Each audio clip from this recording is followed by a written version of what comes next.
Assalamualaikum warahmatullahi wabarakatuh. Alhamdulillahilladzi hadana li hadza wa ma kunna linahtadiya laula an hadanallah. Asyhadu an la ilaha illallah wahdahu la syarikalah wa asyhadu anna Muhammadan abduhu wa rasuluh. Allahumma salli wa sallim wa barik ala Muhammadin wa ala alihi wa ashabihi ajma'in. Amma ba'd. Ayyuhas sa'imunal kiram, kembali kita bersyukur kepada Allah Azza wa Jal. Kita diberikan kesehatan oleh Allah pada hari ini. Semoga kita bisa mengisi umur kita di bulan yang penuh kebaikan dan keberkahan. Dan semoga amal-amal yang kita lakukan di bulan ini adalah amal yang berkah, kebaikan yang sangat banyak, yang mudah-mudahan itu dapat memberatkan timbangan kebaikan kita nanti di yaumil qiyamah. Di antara amal-amal yang paling utama yang hendaknya diingat setiap hamba Allah, setiap para saimin dan saimah di dalam bulan yang penuh dengan ijabatullah dari setiap doa-doa yang dipanjatkan oleh seorang hamba kepada Allah Subhanahu wa taala adalah di bulan Ramadan ini, di mana Allah melalui lisan Nabi-Nya sallallahu alaihi wasallam memberikan jaminan bahwa doa seorang hamba akan diijabah oleh Allah selama doa itu adalah doa kebaikan, doa yang menunjukkan ketaatannya kepada Allah. Bahwa kita yakin bahwa doa itu adalah ibadah, dan di antara ibadah-ibadah yang Allah agungkan, maka sangat pantas bagi kita sebagai hamba untuk memperbanyak berdoa di waktu-waktu, di bulan-bulan yang Allah menjanjikan kebaikan semua itu bagi hamba-hambanya. Ada beberapa hal yang seyogianya harus diperhatikan oleh seorang hamba dikala dia berdoa atau bermunajah kepada Allah Tabaraka wa Ta'ala. Bahwa yang pertama, hendaklah doa yang dia mintakan, yang dia mohonkan kepada Allah itu terutama adalah doa untuk perbaikan dirinya sendiri.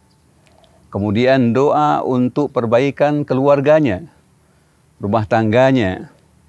Dan kemudian dia juga berdoa untuk kebaikan kaum muslimin dan kejayaan agamanya. Kemudian kalau melihat kepada keagungan doa, bahwa doa ini merupakan perintah yang agung dari Allah Subhanahu wa taala.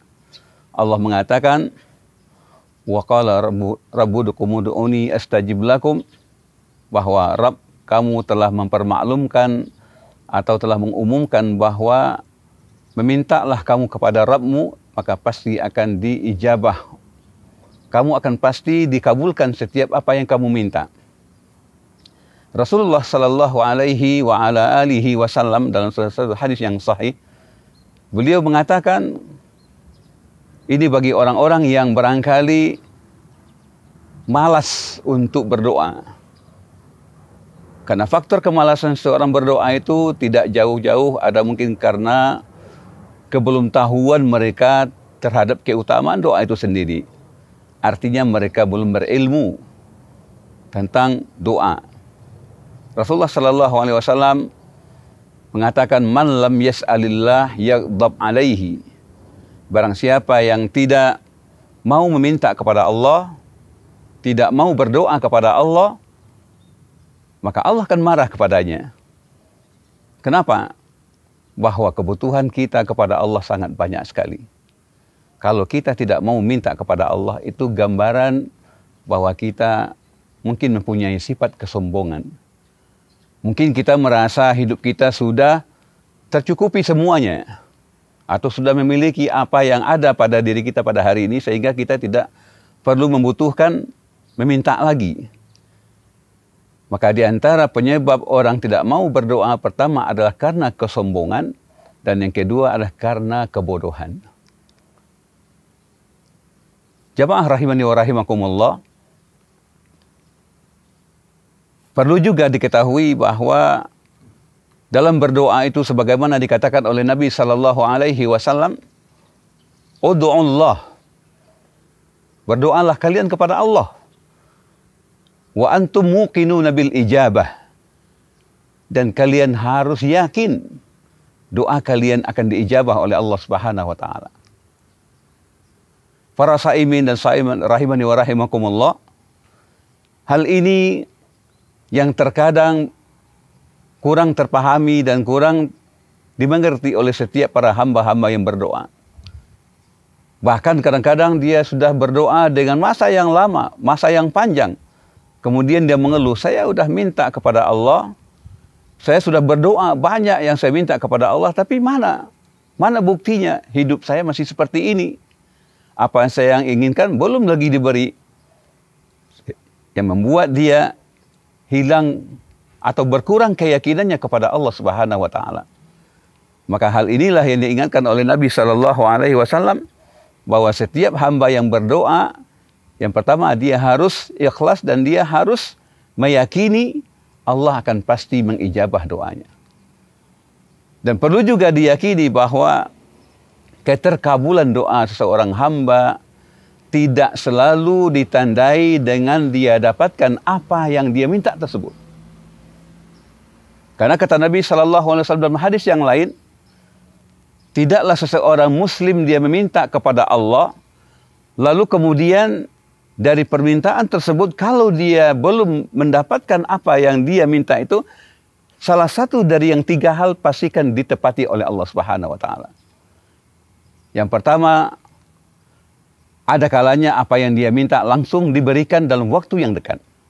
Yang kedua, apa yang dia minta itu belum diberikan di dunia, tapi Allah cadangkan bagi dia, Allah simpankan bagi dia, ditabungkan untuknya di akhirat. Dan di akhirat, di surga nanti Allah berikan kepada dia. Dan yang ketiga, bahwa Allah dengan doanya tersebut yang belum dikabulkan, tapi Allah berikan, Allah hindarkan dia dari sesuatu bahaya yang dia mungkin nggak tahu itu akan menimpa dirinya, tapi mungkin takdir saat itu dia akan tertimpa, maka Allah selamatkan dia dari bahaya tersebut. Nah, salah satu dari yang 3 ini kan pastikan diberikan oleh Allah Subhanahu wa taala. Maka kembali kita meyakini hal ini, apa yang dikatakan oleh Nabi sallallahu alaihi wasallam, bahwa tidak ada doa seorang hamba yang tidak diijabah oleh Allah Subhanahu wa taala. Hanya saja kita karena belum mengilmui, belum memahami bagaimana hakikat doa itu sendiri. Yang kita diperintah oleh Allah Subhanahu wa taala, seperti kita diperintah salat, tapi kadang-kadang salat itu belum tentu berbekas pada saat itu. Tapi kadang-kadang bekas salat itu di sepanjang perjalanan kehidupan kita, Allah berikan dampak-dampak salat itu kepada diri kita. Begitu juga dengan doa. Ketika kita berdoa, lalu belum diberi oleh Allah, tapi yakinlah bahwa asar doa itu, pengaruh doa itu sangat besar dalam diri kita, dan dia akan memberikan perubahan-perubahan, dan kadang-kadang yang kita minta terjadi dalam perubahan diri kita kepada kebaikan itu. Ada di antara waktu-waktu yang mustajab di dalam berdoa yang harus dikenali, dipahami oleh setiap hamba. Di antara adalah di waktu seorang hamba makan sahur. Dalam bulan Ramadan yang penuh berkah, sehingga Rasulullah sallallahu alaihi wasallam mengatakan, yang pertama, bahwa tasahharu fa inna fis sahuri barakah. Makan sahurlah kalian, kata Rasulullah. Kenapa? Karena di kondisi kalian makan sahur tersebut, selama kalian melakukan makan sahur, selama itu keberkahan akan diberikan oleh Allah dalam kehidupan ini. Kalau kita sekeluarga makan sahur, berarti keluarga kita satu keluarga kita penuh dengan cucuran keberkahan dari Allah Subhanahu wa taala. Bahkan dalam hadis yang lain dikatakan oleh Nabi sallallahu alaihi wasallam bahwa seorang yang makan sahur dan dia bersahur, kemudian Allah, malaikatnya bersalawat untuk dia. Subhanallah. Ya, betapa agungnya, betapa besarnya nilai orang yang melakukan sunnah Nabi sallallahu alaihi wasallam dalam bentuk makan sahur. Dan apalagi kalau di waktu sahur itu dia memperbanyak doa dan munajahnya kepada Allah. Tidakkah para salafus saleh dahulu diabadikan oleh Allah Subhanahu wa taala di dalam surah Az-Zariyat, dia mengatakan, adalah para saleh dahulu kanu qalilan minal laili ma yahja'un wa bil ashari hum yastaghfirun. Adalah kebiasaan mereka orang-orang saleh, ya, para pendahulu kita radhiyallahu anhu ajmain. Mereka di waktu sahur mereka adalah memperbanyak beristighfar kepada Allah Subhanahu wa taala. Dalam keadaan perut mereka yang kosong, tidak terlalu terisi penuh dengan kebutuhan makannya, sehingga dia bersemangat memudahkan dia untuk mudah terbangun dan bermunajah kepada Allah Subhanahu wa taala. Dan ini suatu tuntunan yang sangat baik, tuntunan Rabbani yang diberikan oleh Allah Subhanahu wa taala kepada kita. Maka kita menjalankan makan sahur karena mengharapkan keberkahan dan juga mengharapkan mustajabahnya doa kita di waktu tersebut. Maka perbanyak kita makan sahur.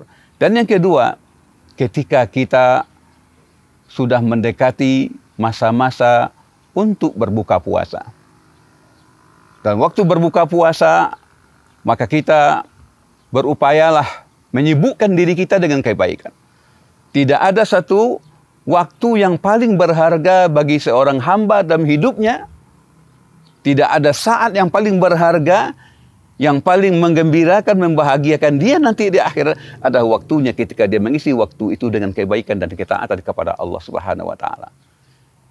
Maka jangan kita terlalu menyibukkan diri kita dengan dunia kita, mengurus anak kita, membeli makanan ini, takjil ini, perbukaan ini, dan lain sebagainya, sehingga kita melupakan doa-doa dan munajah-munajah kita yang pada saat itu sangat dijamin, ditentukan kedekatan dan diijabah oleh Allah Subhanahu wa taala. Maka di waktu kita akan berbuka, maka kita juga memperbanyak berzikir, memperbanyak beristighfar, memperbanyak bersalawat kepada Nabi sallallahu alaihi wasallam dan diiringi dengan doa-doa yang mustajabah. Para ikhwan sekalian, para saimin dan saimat rahimani wa rahimakumullah, ini diantara waktu-waktu yang mustajabah dikala kita berdoa kepada Allah Subhanahu wa taala. Banyak lagi diantara waktu-waktu yang sebenarnya yang bisa kita ungkapkan, yang ini merupakan peluang yang sangat besar, peluang yang sangat baik yang jangan sampai terlewatkan oleh setiap kita, para muslimin, para mukminin dan mukminah, orang-orang yang berpuasa, doanya sangat dekat kepada Allah, dan permasalahan, kebutuhan-kebutuhan kita sangat banyak, maka sangat wajarlah kita harus bersungguh-sungguh meminta kepada Allah Subhanahu wa taala. Tapi mintalah kebutuhan kita kepada Allah dengan adab yang terbaik. Minta kebutuhan kita kepada Allah dengan akhlak kita terbaik. Akhlak kita terbaik adalah doa itu sendiri. Karena ibadah itu, kata ulama, adalah al-khudu' wa tazallul. Apapun ibadah yang kita lakukan, hakikatnya adalah untuk menghinakan diri kita kepada Allah. Apapun ibadah bentuknya yang kita lakukan, bentuknya adalah dalam rangka merendahkan diri kita kepada Allah. Jangan kita menjadi orang yang sombong dalam beribadah kepada Allah Subhanahu wa taala. Hadirkan hati kita, hadirkan lisan kita dan kesadaran kita dengan menghadirkan akhirat dalam kehidupan kita, sehingga itu yang membuat kita, mudah-mudahan doa kita semakin dekat kepada Allah Subhanahu wa taala.